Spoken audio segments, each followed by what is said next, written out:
All right, thank you. Does this work? It does. Great. Thanks, everyone. I know that we've already spoken about lunch. We've already spoken about poo. So I'm not going to, I'm going to try and shorten the time you have to wait between either of those two that you might have to go to. My name's Arjun.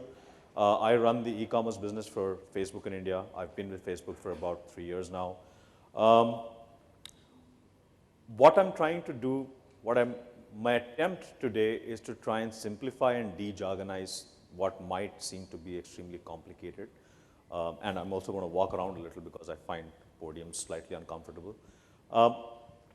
What I've noticed is that one of the biggest crimes that people like me who are in this business commit is we love acronyms, right? So every time you talk to somebody who's in digital marketing, you'll hear about CPC, CTR, OCPM, effective CPM, conversion rate, engagement. There's a bunch of stats out there that honestly, if you're not some kind of PhD or data scientist, it's very difficult to make sense of.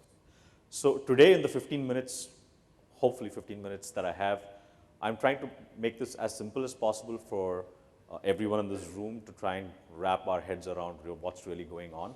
And hopefully we can move it forward from there. It's helpful to all of you when you think about what you really should be doing when you're planning or implementing anything in the overall digital space and social specifically, right? Obviously, I am from Facebook, so I will make a few shameless plugs throughout this PPT of examples of stuff that we've seen on our platform. But the basic principles of what I'm talking about apply across platforms. And as long as you have the fundamentals in place, you should be good to go. Looking forward to a lot of questions at the end as well. Great. So there's this term that's always used, right? Social media marketing. It's ubiquitous. We hear it all the time. But my point of view, and honestly, my company's point of view on that is it's not really social media marketing. It's actually 3 different things, right? So there's social, which is one part of it, where there is a specific set of things that you need to do to figure out, to define what you want to do. There's obviously media, which is another part of it, which defines how successful or not you are. And then there's marketing, which honestly never really changes irrespective of the platform. Basic fundamentals of marketing are always the same. I guess where all of this gets really mixed up is when you put all of this together and you make it into a massive, some sort of rocket science, and you really don't know what direction you should be going in.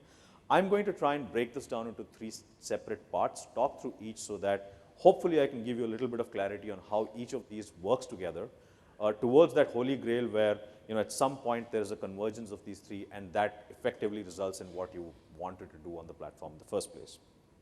So let's take a look at social first. Whenever we say social, there are various images that come into our mind. A lot of people are basically thinking this, right? There's a bunch of people sitting around, they're all talking, deeply engaged. I'm a brand, I'm going to insert myself into this conversation, figure out what I need to do. And one thing that we always try to tell people who are trying to market on our platform is that, on Facebook, you're competing with people's friends. That's not a competition you're going to win very easily. It's going to be a lot of hard work, right? So in that context, this is really not what's going on, right? So if this is the way you're thinking about social, actually the way we see it is something like this. Do you guys, I don't know how many of you in this room keep track of this, but there is this bunch of crazy guys in China and various other countries who climb on top of skyscrapers and take selfies. Have you seen this? That's one example of a selfie. I think he is dangling his legs off the edge, this cloud, you can see another skyscraper popping through. This is also social, right? So to the point where Shubhra mentioned that there are 2 billion people on the platform, social is not one giant monolith where everybody's behaving the same way because they're plugged into some kind of algorithm.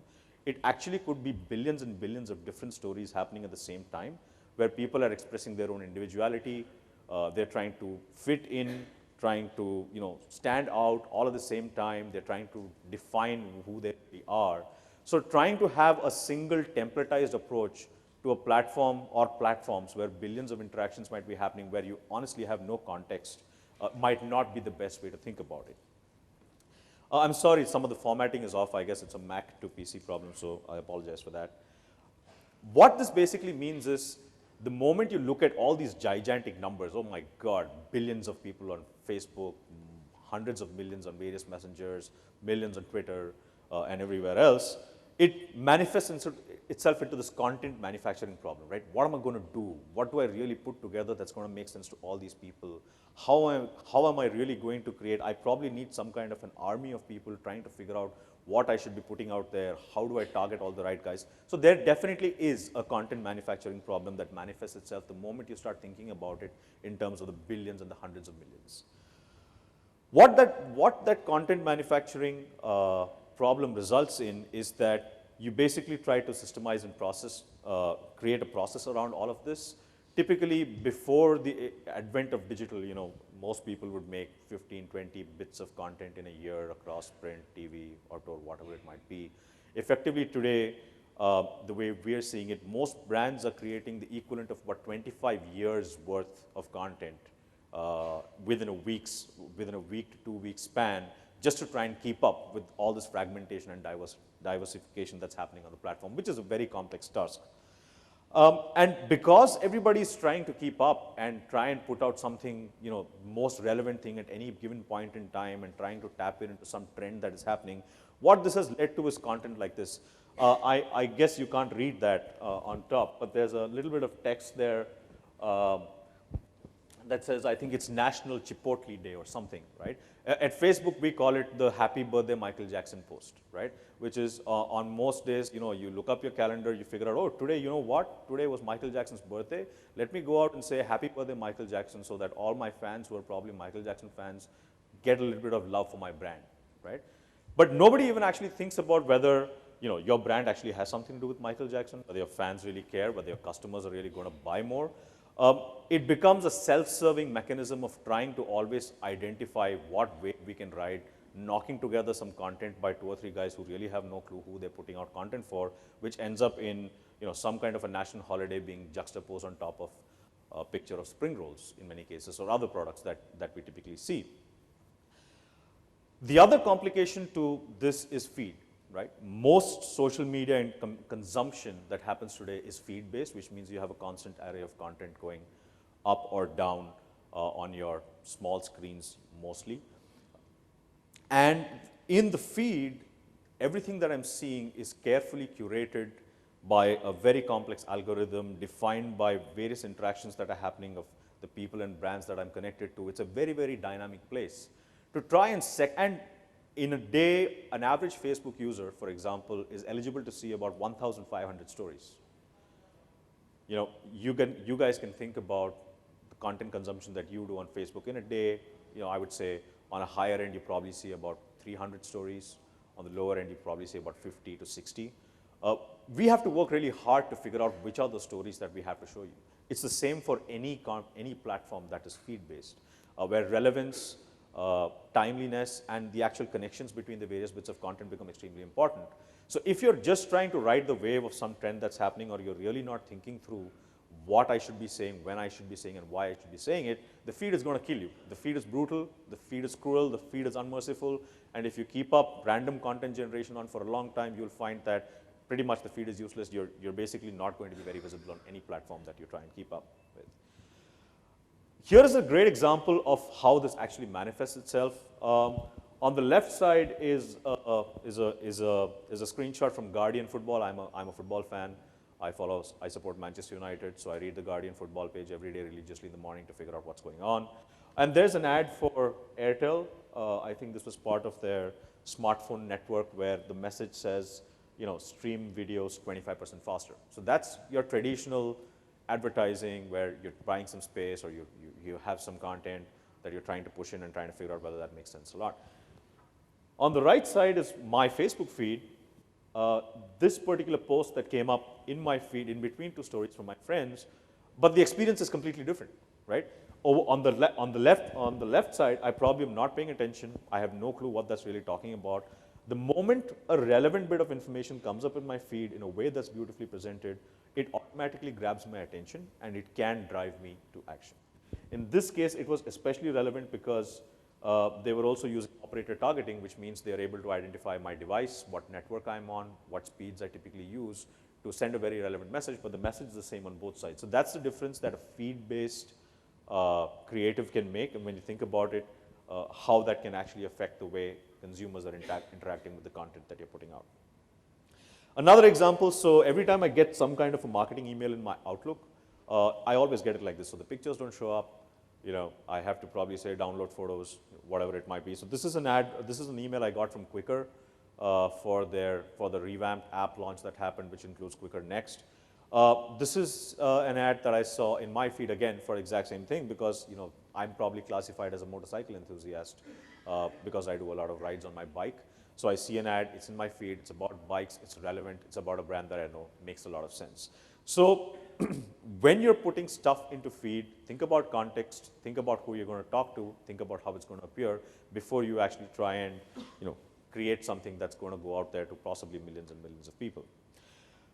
This is a bunch of stuff that we typically hear when content is classified under or engagement is classified under social. So you have something called influencer marketing. Great concept. I hear a lot that we have made a viral video, right? And I often say, no, actually, you've made a video. Hopefully, it goes viral. And I guess the only reason why you're calling it viral is because you've not spent a lot of money on production. So, and you're hoping that somehow millions of people are going to end up watching this just because I've made this video, right? So that's something else that we hear. There's a lot of talk about word of mouth marketing. Again, something that's extremely powerful. And extremely useful in many cases. And then, as some examples were shared earlier, there are also people using it as a customer service channel. All of these are pretty valid, pretty strong, fantastic use cases, except maybe that we have made a viral video thing, but if you look at it, it was video. Fantastic use cases for various ways in which people can utilize this particular channel. However, there is one common problem to all of this and a bunch of other stuff that we typically see with the scale, right? So if you are Coca-Cola and you're selling billions of cans of Coke in a day or a month or whatever it is, how many influencers do you really need to be able to sell 10% more? Right? If you're a multi-city retailer, large format retailer who have lakhs of customers walking in through your doors every weekend for a sale, how many people do they actually have to tell for a 25% jump in footfalls into your store, right? If you're a customer service channel, that's actually, that goes with the good and the bad. The good is that you can be extremely responsive, you can be human, you can humanize your brand on the channel. The bad is that it's public, right? So if somebody is having a pretty angry bout at you, probably a million other people are going to see and just come and join the fun because it's going to happen. So you need to be very careful about how you're going to manage that experience. But all said and done, these are all great use cases, but they don't really scale. What I want to talk about is how do you really take solutions that scale, that are going to make a difference to your business, that can be clearly quantified for the amount of investment that you're going to make on any of these platforms. So if you are looking at it purely as social, the points that I would like to think about is, one, think about what is the most authentic representation of your brand and what it stands for, and then stick to that as far as possible. Don't try and do Happy Birthday Michael Jackson or Happy Independence Day sort of thing just to get some distribution. Two, engagement rates, likes, shares, etc., are not an objective in themselves. They are a byproduct of the kind of content that you're putting out and the kind of communication that you want to drive. If your overall plan is built around, oh, I want 50,000 likes on this photo, so let me try and figure that out, instead of, if I drive distribution for this photo, what difference is it going to make me to my business? And oh, great, I also got 20,000 likes on it. That's probably how you should be thinking about what kind of KPIs you're setting specifically on the social aspect of it. I think the third key aspect specifically on social is what then really is the role of social community managers, social marketing experts. We are seeing that quickly evolve from being sort of a marketing-led function to more of a communication function, where we are looking at it as people who create customized, personalized content that builds off of business intelligence that you can then use for marketing at scale.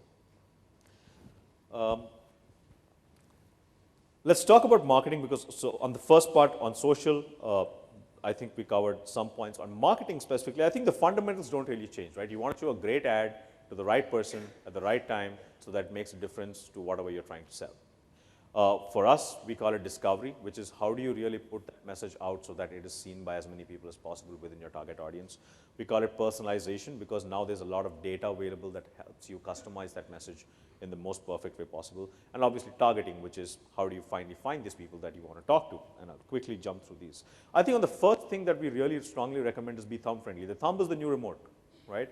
Anything and any content that you create, any kind of stuff that you're putting out, if it's not thumb friendly, if I can't swipe up or down, if it's not optimized for a small screen, it's probably not winning. The second thing is, so everybody loves Morgan Freeman. I think there's a long-standing sort of interest that Morgan Freeman should be the narrator for any kind of movie or book that goes out. But what we really try to say here is imagine your brand as a movie star or a famous personality and try to think about who that person would be. So would it be a Morgan Freeman who is deep, soulful, all-knowing and wise? Or would it be a Govinda, or would it be an Alia Bhatt? The moment you are able to think about your brand as a person that is well known, who has very clear, defined characteristics, it becomes much easier for you to find your voice and create the kind of content that you want to put out that resonates with the image that you're trying to create. The third thing, this is purely from the creative aspect of marketing. The third thing is, I think, telling stories and not stating facts. Stories are really what connects with consumers, and what our research has found is that people are 22 times more likely to remember a fact that's attached to a story than just a fact itself. So if you're trying to be useful, try to create a story around the specific point that you're trying to make. It will work much better. And basically, at its most fundamental, I get this question a lot, which is what is great creative for Facebook or for any social platform? The point is, good creative is just good creative. When you see it, you don't have to really try and reinvent the wheel or create a rocket ship to try and adapt something for the platform. As long as it's a creative that works well in any media, it should work well on this platform as long as you're being authentic, you have a clear voice, and you are able to tell a story. So if three key things that you would want to remember about creative on the platform, I think one is be newsfeed worthy, be thumb friendly, two is aligned to your business objectives and KPIs, and three, have purpose. So decide what you want to do, take a strong position, stick with it, and figure out where that takes you. Targeting. I think every time I talk to marketers, I get this question, ki kuch innovation chahiye. We want to do something that's never been done before. Can you help us do that? 99% of the times the answer is no, because a lot of stuff has already been done before. But if you look at it, if you're looking for something around innovation, what we like to say is that targeting is the new innovation, because it has never been possible before to find somebody in Bhopal who read 3 out of 7 of the Harry Potter books, has a 6-year-old kid like Shah Rukh Khan, goes to the gym twice a week, uses a Samsung S5 and an iPhone, and works part-time. Today, given the data that's available, it is possible. You can use your CRM data to find people who look like your best customers, and you can deliver a message in real time to them that makes a lot of sense, instead of just broadcasting the same message to as many people as possible and hoping that it hits a few. So it's the difference between a book retailer advertising 20% off on Lord of the Rings to everyone, as opposed to a book retailer driving sales of romantic fiction for the holidays to women 18 to 34 who are lapsed customers, like reading and live in Bombay. And that's just the tip of the iceberg. Let me give you an example of good targeting and what we call personalization at scale. These are ads that come up in my news feed. I don't know if you can see from the back, but both of them say, this one on the left is talking about S5 covers for you. So that's utilizing Facebook's device targeting. It knows I'm using Facebook on an S5. So it is specifically showing me covers for the phone that I'm using. Extremely relevant, well targeted. Similarly, here it says, attention S5 users, you can customize or speed up your phone, where probably they're looking at my device, they're also looking at my device adoption behavior to try and figure out if I'm a late technology adopter, early technology adopter, etc. So targeting really is the new innovation. I would encourage all of you to really understand, dive deeper into the various targeting capabilities that are available to you to make sure that once you have the right message, it also goes to the right people. I think one key point that I find as a person working in this space is I find a lot of silos within the organizations that I work with, especially within the marketing departments, right? So there's marketing and media in one, there is social on a different floor somewhere, nobody probably talks to them or thinks about them, out of 27 days a month. There's a CRM guy somewhere, everybody knows who he is, but nobody really knows how to get data out of it. And then creative obviously is floating at a different level on their own, trying to figure out their own story. In organizations that we have seen really figured out this platform and new age communication and marketing, what we have found is instead of silos, you want to be a Jaeger, which is basically this gigantic robot with a lot of moving parts, but with one centralized control somewhere that works really well. And what we have found is the way this works best is if there's CRM at the center. Most of the e-commerce companies that I work with today are using CRM data to fuel every single part of their marketing activities. They look at active customers, high value customers, lifetime value, purchase patterns. Did a guy who buy red shoes also buy yellow socks? Guy who bought red shoes and yellow socks also a Tintin fan who's gone abroad? There are millions of iterations that you can do with your own data. So they look at CRM forms the central core point of everything that they want to drive across platforms. And then that goes into creative, that goes into media, that goes into defining the marketing strategy, that goes into measurement, that goes into the social channel, and that goes even into the product to define this is what our consumers are doing. Can we then rebuild the product to better match them, right? Or if you want to look at it from a creative point of view, I can go and tell them, everybody who bought an Xbox 360 in the last 15 days from you lives in these 6 cities, is between these age groups, uses this phone and likes this football team. That CRM data can actually give you that information, which allows you to plug that information into the various teams that work around you. This is something that we are seeing is going to define the next few years of how the most mature, evolved people on our platform are going to be using the various products we have. I would encourage you to think about how you can really destroy the silos within your organization and enable your teams to grab the opportunity in the best way possible. Finally, on media, everything else remains the same except the last point, which is media is what gives you scale, right? So you've got a fantastic creative, you figured out your targeting, you know what your messaging should be, you have all the buttons ready to push, but unless that scales, it's not going to make a difference to your business. We think of scale and all of this put together across 3 broad buckets. So we talk about reach, which is, are you reaching all the people that you want to reach? Resonance, once you've reached them, what really happened? Did they think about your brand or not? And results, after that happened, what kind of results were you able to drive? A quick snapshot of what kind of scale we're talking about just for our platform. So you have about 1.4 billion people monthly, 700 million people using groups, 700 million people on WhatsApp, 500 million people on Facebook Messenger, 300 million people on Instagram, a bunch of other big numbers at the bottom. So when we are saying scale, I don't mean that we want you to reach out to like 1.4 billion people. Even if it's 1,000 people, as long as you're identifying the 1,000 people that are most relevant to you who can drive your business results, that makes a lot of sense. In India specifically, we have about 52 million people every day on the platform. We have a total monthly active base of about 112 million people, out of which almost 100 million people are on mobile. So while the big numbers are out there, it is about reaching more of the right people and not just a lot of people. But from a measurement point of view, the fundamentals don't change. They've always been all of these things that we talk about when we're looking at reach. So you have your target audience, your GRPs, efficiencies. All these things can be adapted to most new age media, whether it's social or otherwise. I think if you can have clarity of thought about really what are you trying to drive from a business and brand point of view. The confusion only happens when you try to think of different KPIs for all of this, which don't connect to the rest of the organization's marketing KPIs. If you figure out exactly what you want to drive and connect it, it just works. You don't really have to worry about the 10,000 bits of jargon that are out there. So back in the day, 2.5, 3 years ago, we would have conversations with most of our partners about likes and fans and sentiment, and people talking about this. Today, we are having conversations about how can I build awareness, how can I drive in-store sales, how can I increase online sales, how do I promote an app, how do I launch a new product, etc. And when we've been able to put everything that we recommend together in a seamless way, we've seen fantastic results, and I just want to show you a few examples. So we did this with Vaseline for Unilever in India. I don't know if any of you have seen this example before. What you'll notice are the stats that I'm talking about on the screen are not digital stats. We are not reporting CPCs and CTRs and conversion rates, right? What we are saying here is that we reached 99%, we reached the target audience for this particular product with 99% accuracy. Unprecedented in any kind of media that reaches 100 million people, where you can reach your target audience with 99% accuracy. That is today possible. In addition to that, we drove an 8.4% lift in ad awareness, right? So this is the point I was trying to make, whereas if you connect your overall business KPIs with what you're trying to drive, things become much easier. This is something that illustrates that. Because ultimately, if you want to sell more lip balm, you want to drive more awareness, and that's what these platforms should be helping you do.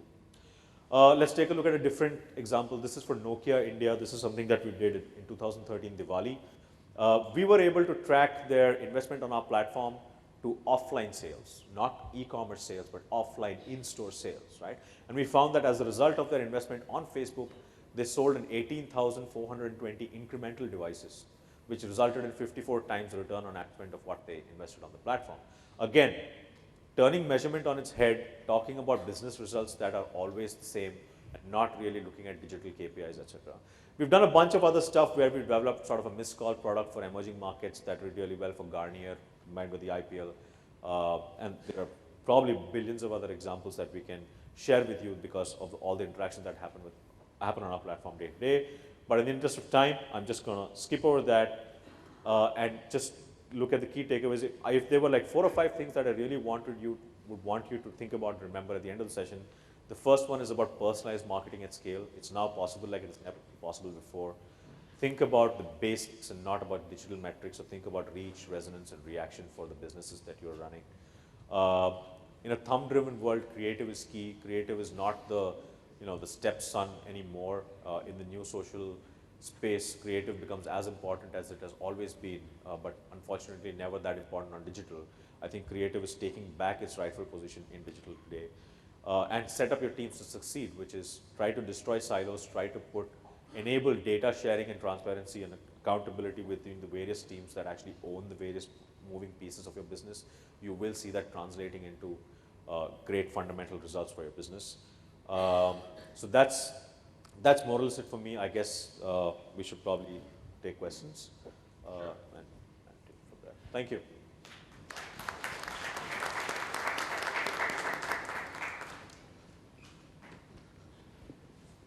So we obviously don't want you to go hungry, so maybe we'll restrict the number of questions, maybe 2 or 3, and then we will all be around and we can take some questions over lunch preferably. So gentleman in the middle over there.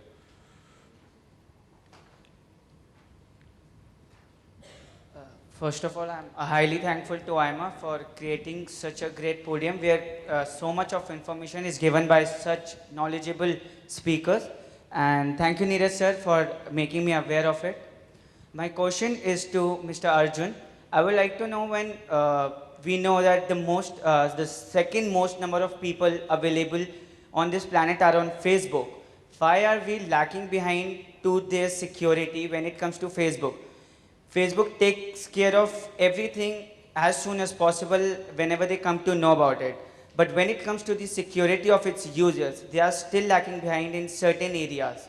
For example, either you cannot show it to people, and if you can show it to people, they can hack it. Why is it so? I have come across many times, they give you settings saying you can't show it to them. But if you can show it to them, they can take it from you. For example, our profile pictures or many such information which is given by Facebook. Okay, so I'm guessing that the question basically is fundamentally about security, user security and personal data. That's more or less it, right? And what are we doing? Is that the question? What are we doing? So see, given that there's more than a billion, almost 1.4 billion people on the platform, every single thing that we do on the product, whether it's security, whether it's user experience, whether it's about what stories come from the feed, how long the app takes to load, is completely designed around providing a better experience to the people on the platform, irrespective of what that might be. I think security, if you look back to the early days of Facebook, when it was primarily a desktop product, 3 years ago it was a desktop product. In its early days, it was fundamentally a college network. As products and platforms changed and as more and more people came onto the platform, we found that we had to significantly alter the way people are able to secure their own data. And that has, I think, 2 or 3 different aspects. One is obviously the product aspect, which you are talking about, which is, why are people able to hack accounts? Why can people take my pictures, etc., etc. I think the second part of it is also around user education, which is it's obviously probably not going to be possible to create something that is 100% secure 100% of the time. And a lot of onus and responsibility of that lies with how can we make users more aware of what are the things that are available to them to make their data secure. I think we've done a bunch of stuff around that, and you'll see a lot more of that coming. And I think the final point is also about the general ecosystem and the direction which is moving, which is how can we really influence all the various other partners within this ecosystem who plug into this story to see what can they do to make systems more secure. I don't think there's, so I'm not a technical person, so I probably can't give you an answer as to exactly what are we trying to do to make things better. I think things always can get better. But if as a user, if I was to look back at Facebook 5 years, where it was 5 years ago to where it is today, I think there have been massive leaps and bounds of development in terms of granularity as well as educating the community on how they can be secure. There will always be areas where we can do better, and I guess we'll try and get better at whatever it is as we go. It's as much of a challenge for, scale is as much of a challenge for a company, especially when the entire platform you're based on pivots completely to a different platform, that it's not perfect, it'll never will be, and I guess it's a two-way thing between the people who run the platform and the people who use it to try and figure out what's the best way that it can get better.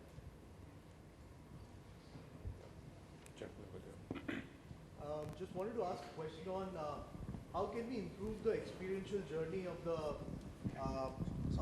the I'll repeat. So just wanted to ask you on there are traditional channels and then there are the new age channels that we are discussing today.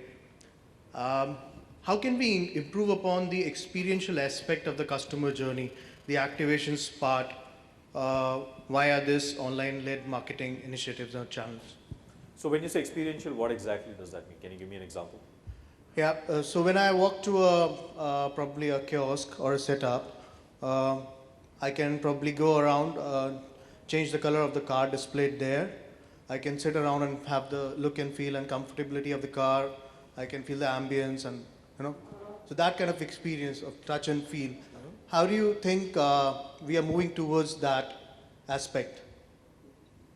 So I think exactly, do you want to take that? Or? I can take a different take on that on this question as such. See, I think experience is you're designing an experience for a person, so you have to first put your audience or your consumer in the middle. We need to definitely understand what they are doing. So if they are essentially congregating because they are alumni and they are meeting within that context of them belonging to a particular college or an institute, so suddenly carpet bombing that conversation with a specific sales message, obviously you're not adding to that experience at all. So the first step of experience is understanding your audience. The next step is, what do I have to say? So since you use the example of cars, what role can, say, since you're talking social media, what role can that play? And it's an important piece to understand. Perceptions are a very important factor. Can I glean perceptions from depending on what people think of specific brands or cars? And not many of them are likely to be value perceptions. So if I buy a Toyota, am I cool enough in the perception that I have within my social network? Is that a factor? Maybe. Let's find out. So unless we understand the role that particular channel will play, you are unable to design any experience. So unless you start with an audience, the context of that audience, what am I seeking to get out of that particular channel, I think unless we get those three, that we can't design the experience. Invariably what happens is I take my story and try to kind of dump it on that particular network or on that particular channel, whichever channel it is. Now in print and television you can get away, or you used to get away, you can't now on any channel, frankly. So quite literally, as we saw, even if you were to treat social as a channel, I would say don't, I think it's bigger than that. But even if you were to, treat it as a channel, those are the basics. We'll take one more question maybe, and then we can carry on a little bit, over lunch. So possession of the mic is always an important factor. So Shubhra and Arjun, thanks for the session. It was really insightful. Just a couple of quick questions. First of all, when you talk about, I think you gave the example of Nokia and how the sales went up. My question to you is, when there are multiple channels operating in parallel, then how do you convince your customers, I mean customers from maybe Facebook or a similar channel like that, how do you convince your customer as to what is the specific incremental value or returns that they're getting from your channel rather than everything happening in parallel and everything influencing the customer, right? And second, I actually wanted to understand, is there a way you can create a 360-degree holistic understanding of your customers? So when we talk about a particular brand, it could be, say, you're talking about a particular brand, the usage of that particular brand and how that person talks about that particular product in his friend community, maybe, right? But if you could get a 360-degree view of the customer as to what he's shopping, what are his purchasing pattern, what is his friend group, friend list looking like? Is he a key influencer in the entire community or not? Is there a way you can identify such people, look at their 360 degrees, profile picture, and then do sort of targeted advertising? I know two separate questions, but sure. Yeah. I can take the first part. Maybe Sure. you want to Go for it. take this. So I love the first question, by the way, because it allows me to talk a lot more about why we are like the coolest marketing platform around. How do we isolate the impact of Facebook on what happened when an advertiser is working across multiple channels, right? So I can't talk about other channels. I can talk specifically about Facebook because I don't know how that would work on the others. We can specifically do that because we are a true identity platform, right? What that means is Arjun Koladi on Facebook is actually Arjun Koladi. I'm not, so when I created an email ID in 1999, I guess, my email ID was chillgates at, I think, coolmail.com or something, right? Because you wanted some funky email ID that sounded different from the others. That's not necessarily true anymore. The web is moving towards true identity, which means that on Facebook, you really are who you are. I can't say I'm an 18-year-old woman because people know who I am, right?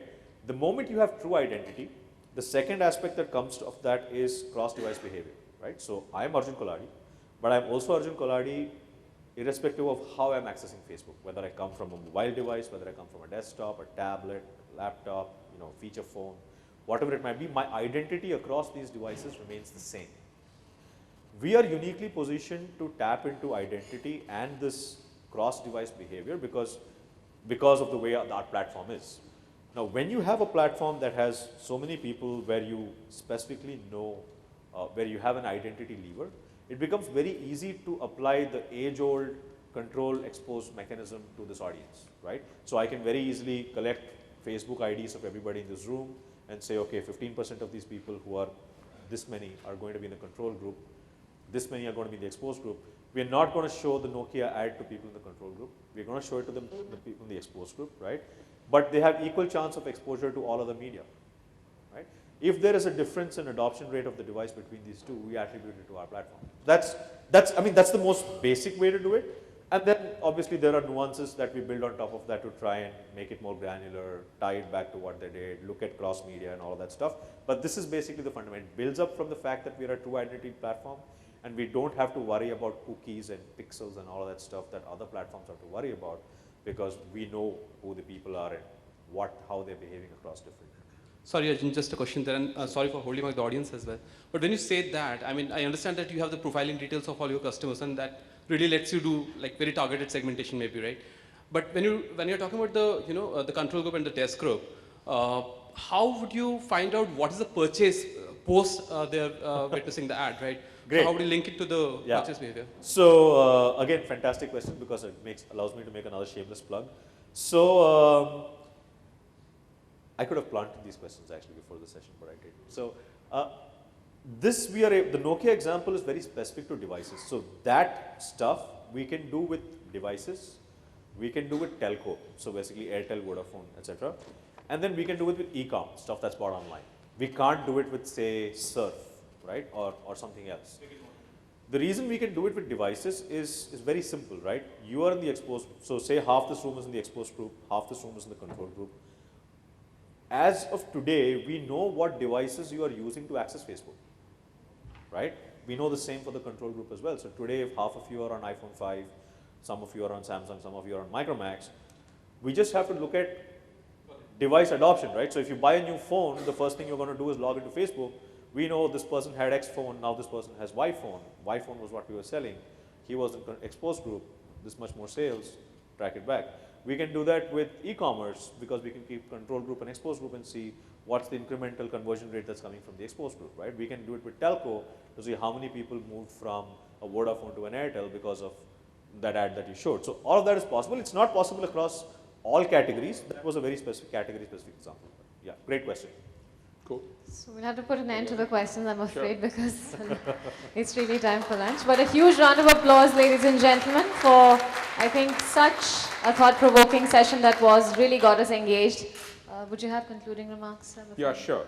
So just wanted to kind of quickly share with you what I took away, I would say. I think the first thing which both of us were emphasizing, I think, is to not look at social specifically as just a channel.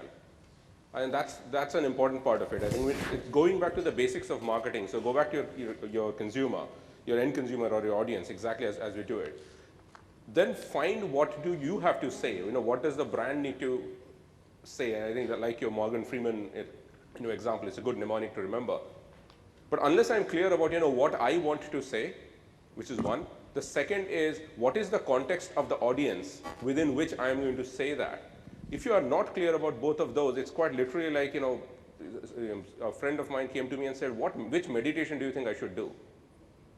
I'm like, how are you expected to answer that particular question? Because if you don't know what is plaguing you and where you want to go, there is no way any road is a good road. So quite literally, I think not looking at it as a channel. So understanding the brand, the personalization of the brand is important.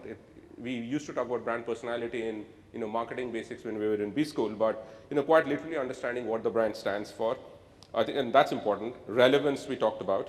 A couple of specifics, which we definitely learned from Arjun are, I like the thumb friendliness of the world. I think that's a completely new metric, to look at, to judge, creative content from, which would be pretty important.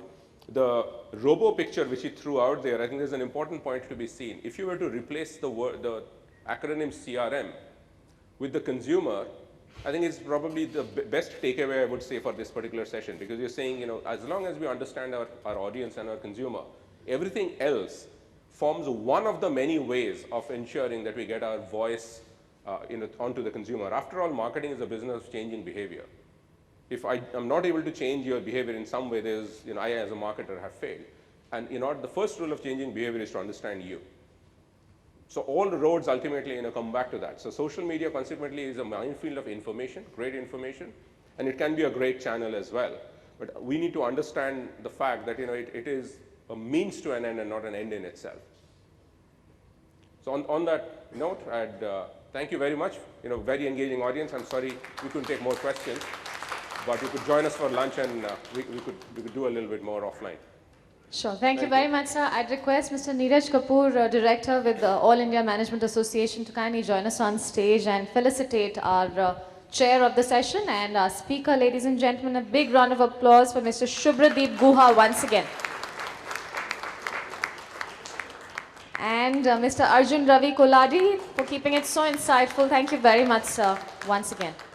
And with that, ladies and gentlemen, it's time now again. I have to stress a very quick lunch break. This is going to be 35 minutes, so it's 2:10 about. I would request you to kindly come back by 2:45 and be here for the next session. Enjoy your lunch, ladies and gentlemen. We'll see you after this break. Thank you very much.